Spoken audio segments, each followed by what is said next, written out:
Hello everyone, আসসালামু আলাইকুম। সবাই কেমন আছেন? নিশ্চয়ই ভালো আছেন বা ভালো থাকার চেষ্টা করছেন। আসলে আমি আজকে আমার প্রিয় দর্শকদের ঢালিউডের জনপ্রিয় দুই নায়িকা অপু বিশ্বাস ও শবনম বুবলির মধ্যকার দ্বন্দ্ব এখন আর কেবল ব্যক্তিগত জীবনে সীমাবদ্ধ নেই, তা ছড়িয়েছে পর্দার ক্যারিয়ারেও।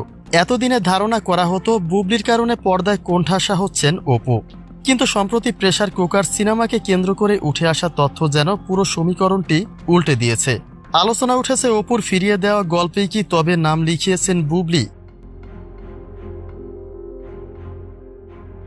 গুঞ্জন ওঠে যে গল্পকে অপু বিশ্বাস নিজের যোগ্য মনে করেননি, সেখানে চুক্তিবদ্ধ হয়ে বুবলি নিজেকে তলানিতে নিয়ে গেছেন। তবে এই সমালোচনার মুখে নীরবতা ভেঙেছেন সিনেমার নির্মাতারা।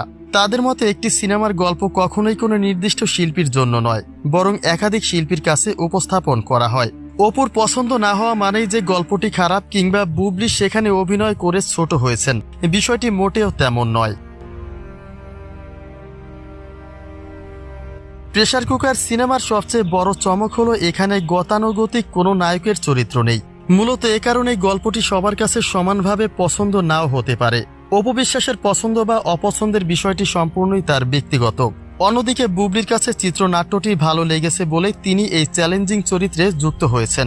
তথা কথিত নায়ক ছাড়াই একটি সিনেমাকে টেনে নিয়ে যাওয়ার সিদ্ধান্ত বরং বুবলির ক্যারিয়ারে এক নতুন সাহসিকতার পরিচয়।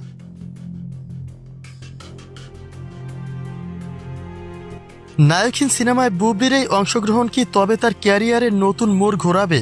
অপুর ফিরিয়ে দেওয়া গল্পে অভিনয় করাকে আপনি কিভাবে দেখছেন? এটি ব্যর্থতা নাকি সাহসিকতা? এ বিষয়ে আপনাদের ব্যক্তিগত মতামত জানিয়ে দিন কমেন্ট বক্সে।